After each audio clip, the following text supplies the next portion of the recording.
السلام علیکم ورحمۃ اللہ۔ سوال یہ ہے طاہر القادری کو سننا یا کسی اور کو ایسے کو سننا؟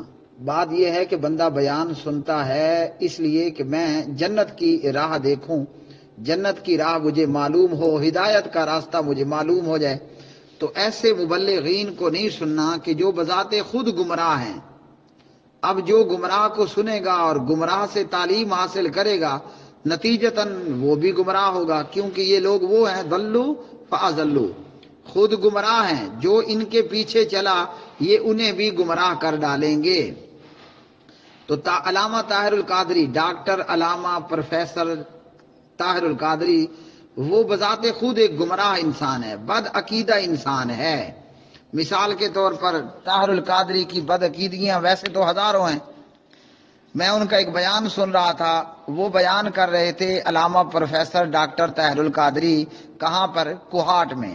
پشاور کا ایک ضلع ہے، پشاور کے ساتھ ہی ہے ضلع کوہاٹ، اور کوہاٹ میں ویسے تو پورے ملک میں درباروں اور مزاروں کی کوئی کمی نہیں ہے، کوہاٹ کے اندر ایک پیر ہے زندہ پیر، اس بابے کا نام ہی زندہ پیر ہے۔ ویسے اور بات ہے وہ مر گیا ہے، اب ہم سب جانتے ہیں نا، مرا ہوا ہاں جی پیر ہو فقیر ہو جو بھی ہو اپنا استنجا نہیں کر سکتا نا، مرا ہوا شخص اپنے آپ کو غسل بھی نہیں دے سکتا، مرا ہوا شخص اپنے روئے ہوا کو چپ بھی نہیں کرا سکتا، خاموش، مرا ہوا شخص خود چل کر قبر میں بھی نہیں جا سکتا، لیکن یہ مرے ہوئے شخص کو قبر میں دفن کو کیا کہتے ہیں؟ زندہ پیر۔ اب علامہ ڈاکٹر طاہر القادری کا میں نے بیان سنا، ڈاکٹر صاحب کہتے ہیں کہ زندہ پیر کے دربار پر عرس کا موقع تھا یا جلسے یا بیان کا موقع تھا، تو زندہ پیر کے دربار پر، ویسے مردہ تھا، زندہ پیر کے دربار پر ڈاکٹر طاہر القادری کہتے ہیں میں جو بیان کر رہا ہوں نا یہ پیر سن رہا ہے۔ اب بتائیے، علامہ طاہر القادری سوئے ہوئے ہوں نہیں سن سکتے، مردہ جس کی ہڈیوں گوشت کو مٹی کھا گئی ہے وہ سن رہا ہے، تو یہ ہے بد عقیدگی کا عالم۔ ایک زندہ سویا ہوا شخص نہیں سن سکتا ہے تو مرا ہوا کہاں سے سنے گا، کہاں سے دیکھے گا؟ اب جو بندہ آپ کو یہ کہے کہ مردہ زندہ پیر نامی پیر مر کر قبر میں دفن شدہ، وہ دیکھ بھی رہا ہے سن بھی رہا ہے، تو نتیجہ کیا ہے؟ یہ تو سیدھی سیدھی جہنم میں لے جانے والی راہ ہے اور شاہراہ ہے، یہ راستہ ہے۔ اور پھر نعوذ باللہ اسی بیان میں کوہاٹ کے زندہ پیر کے دربار پر، ویسے وہ مر چکا تھا، علامہ طاہر القادری کہتا ہے کہ بندہ اللہ سبحانہ و تعالیٰ سے ڈائریکٹ نہیں لے سکتا۔ کیا نہیں کر سکتا؟ ہم ڈائریکٹ اللہ سبحانہ و تعالیٰ سے نہیں مانگ سکتے، اور اس کے لیے علامہ طاہر القادری نے مثال بیان کی۔ مثال کیا تھی؟ کہتا ہے کہ کوہاٹ کے کسی محلے میں ایک بندے نے مکان بنایا، اب اس کو مکان بنا لینے کے بعد بجلی کا کنیکشن چاہیے، یہ اس کے الفاظ تھے، کنیکشن چاہیے۔ اچھا جی، اب اگر وہ جاتا ہے منگلا ڈیم یا کہیں کسی ڈیم پر چلا گیا، کوئی بھی ڈیم قریب میں جو پڑتا ہوگا، اسے کہتا ہے کہ میں نے کوہاٹ کے فلاں محلے میں گھر بنایا ہے، مجھے بجلی کا کنیکشن چاہیے۔ وہ بجلی گھر، وہ ڈیم والے کہیں گے آپ اپنے علاقے کے بجلی گھر میں جائیں، اور بجلی گھر والے کہیں گے اپنے علاقے کے ٹرانسفارمر کے پاس جاؤ، ٹھیک ہے؟ پھر آگے کہتا ہے یہ جو ڈیم ہے یہ اللہ تعالیٰ ہے، نعوذ باللہ۔ دیکھیے اللہ کے لیے کتنی گھٹیا مثال اس نے دی، یہ بد عقیدگی نہیں ہے تو اور کیا ہے؟ کہاں اللہ کائنات کا خالق مالک، کہاں جناب ڈیم؟ اور کہتا ہے یہ جو بجلی گھر ہے یہ نبی علیہ الصلوۃ والسلام ہے، نعوذ باللہ۔ کہاں پیغمبر صلی اللہ علیہ وسلم اور کہاں بجلی گھر؟ کوئی ہے مقابلہ؟ کوئی مقابلہ نہیں ہے۔ پھر آگے کہتا ہے کہ یہ جو ٹرانسفارمر ہے یہ پیر ہے۔ آپ بتائیے، ٹرانسفارمر پیر ہے، اور پتہ ہے نا ٹرانسفارمر ڈزے بھی مارتے ہیں، ٹھا کرتا ہے، اور جناب ہیں اس طرح کے دیگر چیزیں۔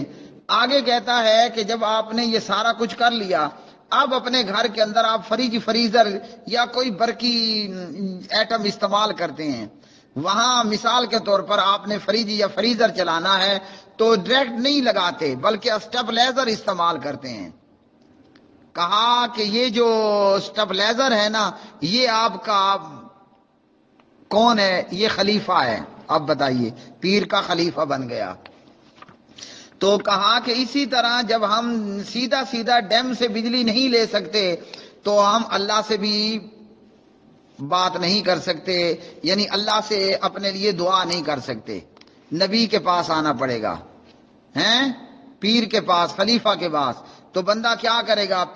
خلیفے کے پاس آئے گا، خلیفہ اس کا کانٹیکٹ کرائے گا ٹرانسفارمر پیر صاحب سے. پیر صاحب جو ہیں وہ بجلی گھر سے نبی علیہ السلام سے، اور بجلی گھر ڈیم سے اللہ تعالیٰ سے. نعوذ باللہ من ذالک. ہم قرآن سے پوچھ لیتے ہیں، قرآن پاک موجود ہے نا، اللہ کے قرآن سے پوچھ لیتے ہیں کہ ڈاکٹر طاہر القادری جھوٹ کہہ رہا ہے یا سچ کہہ رہا ہے. سنیے ذرا قرآن. اعوذ باللہ من الشیطان الرجیم، بسم اللہ الرحمن الرحیم. قد سمع اللہ قول التی تجادلک فی زوجہا وتشتکی الی اللہ واللہ یسمع تحاورکما ان اللہ سمیع بصیر.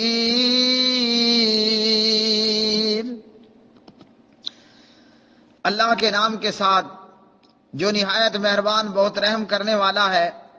یقیناً اللہ نے اس عورت کی بات سن لی جو اپنے خاوند کے متعلق آپ سے جھگڑ رہی تھی اور وہ اللہ کی طرف شکایت کر رہی تھی، اور اللہ تم دونوں کی گفتگو سن رہا تھا. بے شک اللہ خوب سننے والا، خوب دیکھنے والا ہے. کیا واقعہ ہے؟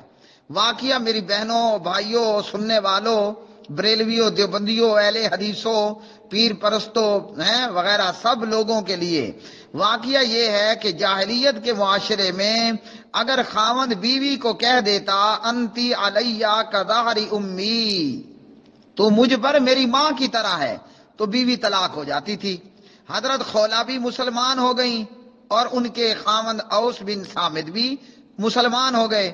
اوس نے اپنی بیوی خولا کو کہہ دیا انتی علیہ کظہر امی، تو مجھ پر میری ماں کی پیٹھ کی طرح ہے. تو خولا پریشان ہو گئی کہ کہیں طلاق تو نہیں ہو گئی. نبی علیہ السلام کے پاس آ کر آہستہ سے کہا یا رسول اللہ صلی اللہ علیہ وسلم، مجھے میرے خاوند اوس بن صامت نے یہ کہہ دیا انتی علیہ کظہر امی، تو مجھ پر میری ماں کی طرح ہے، بتائیے طلاق ہوئی کہ نہ ہوئی؟ نبی علیہ السلام نے فرمایا جبریل تشریف لائیں گے تو ہم آپ کو بتائیں گے. اور پتہ کیا، گھر میں سید عائشہ بھی موجود ہے، اور حضرت خولا نے اتنی آہستہ آواز سے کہا کہ عائشہ کو نہیں معلوم ہوا خولا بار بار کیا پوچھ رہی ہے. لیکن اللہ علیم بذات الصدور نے، اللہ نحن اقرب الیہ من حبل الورید نے، اللہ وَإِذَا سَأَلَكَ عِبَادِي أَنِّي فَإِنِّي قَرِيبٌ نے سن لیا. اور خولا نبی علیہ السلام سے تکرار کر رہی ہیں، اس لیے اللہ نے فرمایا آپ سے جھگڑ رہی تھی. وہ پریشان بندہ ہو نا تو وہ بار بار بندہ کال کرتا ہے. ایک بندے کو پریشانی ہو، ٹینشن ہو، وہ بار بار آپ کے کان کھائے گا، بار بار پوچھے گا. آپ کال نہیں اٹینڈ نہیں کر رہے، وہ بار بار کال پہ کال کرے گا. خولا بار بار پوچھے جا رہی ہے یا رسول اللہ صلی اللہ علیہ وسلم، میرے خاوند نے مجھے کہا تو مجھ پر میری ماں کی پیٹھ کی طرح ہے، طلاق ہوئی کہ نہ ہوئی؟ وہ تو جاہلیت کا معاملہ تھا نا، اب ہم مسلمان ہیں. طلاق ہوئی کہ نہ ہوئی؟ حضور فرما رہے ہیں صبر صبر صبر کرو بھائی. اب اللہ سبحانہ و تعالیٰ نے خولا کی بات کو سنا، اور پتہ ہے جبرائیل باقاعدہ اسی کام کے لیے سدرۃ المنتہا جنت الماوا سے زمین پر آتے ہیں. واہ رے واہ، یہ ہے اللہ.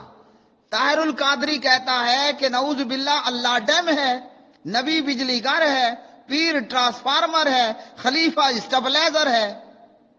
تو کیا خیال ہے، خولا خلیفے کے پاس گئی؟ ہاں، خولا پیر کے پاس گئی؟ خولا بجلی گھر کے پاس گئی؟ خولا نے کیا کیا؟ خولا نے وَتَشْتَكِي إِلَى اللَّهِ. اللہ اکبر. ایک طرف طاہر القادری ہے، ایک طرف اللہ کا قرآن ہے. جہنم جانا ہے تو کرو ان گمراہ مبلغین کی پیروی، یہ خود بھی ہلاک ہوں گے اور تمہیں بھی ہلاکت سے دوچار کریں گے. خولا نے سیدھا سیدھا اللہ تعالیٰ کا ہی نمبر ڈائل کر لیا. بات ہی ختم. خولا پیغمبر صلی اللہ علیہ وسلم سے بار بار پوچھ رہی ہیں اور نبی علیہ الصلوۃ والسلام نہیں بتا پا رہے کیونکہ اللہ نے اس متعلق وحی نہیں کی تھی. اب جب خولا نے دیکھا مسئلہ حل نہیں ہو رہا اور بی بی خولا پریشان ہیں، خولا نے سیدھا اللہ کو کال کی. وَتَشْتَكِي إِلَى اللَّهِ، خولا نے اپنی بات اللہ کی طرف کی، اللہ کی طرف وہ شکایت کر رہی تھی. تو پھر کیا ہوا؟ آسمانوں سے اوپر سے جبریل آیا، سورہ المجادلہ کی آیات لے کر آیا. نبی علیہ السلام نے یہ نہیں کہا کہ یا باری تعالیٰ بی بی خولا آئی ہوئی ہیں، ان کا مسئلہ حل فرمانا ہے. اللہ نے خود خولا کی شکایت پر کیا کیا؟ جبریل کو بھیجا. اور جناب جبرائیل امین علیہ السلام، یہ کتنی لائنیں ہیں؟ پارہ نمبر یہ اپنا 28 پارہ ہے اور اس میرے پاس موجود میں 1 2 3 4 5 6 7 8 9 10، ہاں جی 10 کے بعد آگے 11 کا کچھ حصہ. آیتیں کتنی بنتی ہیں؟ 1 آیت، 2 آیت، 3 آیت، 4 آیتیں لے کر جبریل آئے. کس کے لیے آئے؟ بی بی خولا کے لیے آئے. اللہ نے خولا کی بات سنی کہ نہ سنی؟ او بھائیو، 1400 سال پہلے آپ اللہ کو ڈائریکٹ کار کریں، اللہ آپ کی کال آنسر کرتا ہے، کال یس کرتا ہے، جواب دیتا ہے. تو آج کیوں نہیں؟ اس لیے خلیفہ ہو، بجلی گھر ہو، ٹرانسفارمر ہو، کسی کی کوئی ضرورت نہیں ہے. ہم اپنے رب کو سیدھا سیدھا پکاریں.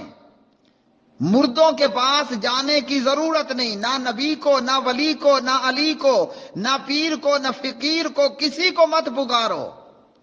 ارے پاگلو، جب اللہ حی قیوم ہے، کائنات کا قائم رکھنے والا، زندہ، موت سے پاک، تو اللہ زندہ کو چھوڑ کر مردوں کے پاس کیوں جاتے ہو؟ خولا نے اللہ سبحانہ و تعالیٰ کے سامنے اپنی عرضی پیش کی نا، اللہ نے جناب خولا کی مصیبت کو دور کر دیا کہ بیوی کو ماں کی پیٹھ کی طرح کہنے سے طلاق نہیں ہوگی. بات بڑی بےہودہ ہے اور اس پر یہ کفارہ دینا ہے، اس پر یہ کفارہ دینا ہے. اور یہ کفارہ زہار بھی میں آپ کو بیان کر دوں. ایک غلام آزاد کرنا ہے، اگر اس کی طاقت نہ ہو تو 2 مہینے لگاتار جو ہے وہ آپ نے روزے رکھنے ہیں، اور اگر یہ بھی آپ سے نہیں ہوتا تو پھر 60 مسکینوں کو کھانا کھلانا ہے. یہ ہے مسئلہ زہار کے تحت حضرت خولا نے اللہ سبحانہ و تعالیٰ کو کال کی. اللہ نے خولا کی کال کو لیا. جبرائیل علیہ الصلوۃ والسلام آئے، سورۃ المجادلہ کی 4 آیتیں لے کر نازل ہو گئے اور بتا دیا کہ طلاق نہیں ہوئی ہے، بات بےہودہ کہی گئی ہے، اس پر کفارہ زہار دینا ہوگا. اب طاہر القادری اور دیگر قبر چٹ اور قبر پوجا کرنے والے اور مردہ خور، یہ مردہ خور اس لیے ہیں مردوں کی کمائیاں کھاتے ہیں. مردہ مر گیا اب اس پر، یعنی کہ یہ مردہ خور ہیں، مطلب مردوں کے نام پر دکان چلا رہے ہیں. تو اس لیے ایسے، یہ تو ایک مثال ہے. میں سارا دن بولتا رہوں، ان کی پلیدگیاں اور ان کا شرک ختم ہونے والا نہیں ہے. تو اس لیے ایسے مبلغین کو نہیں سننا جو جہنم کی راہ پہ جا رہے ہیں اور آپ کو بھی لے جائیں گے. جو جہنم کے راستے پہ چل رہے ہیں اور آپ بھی اگر ان کے پیچھے چلے تو دلو فاضلو، وہ خود بھی گمراہ، آپ کو بھی گمراہ کریں گے. اسی طرح مر گئے، اگر اسی طرح مر گئے، خود بھی جہنم کا ایندھن، آپ کو بھی جہنم کا ایندھن بنائیں گے.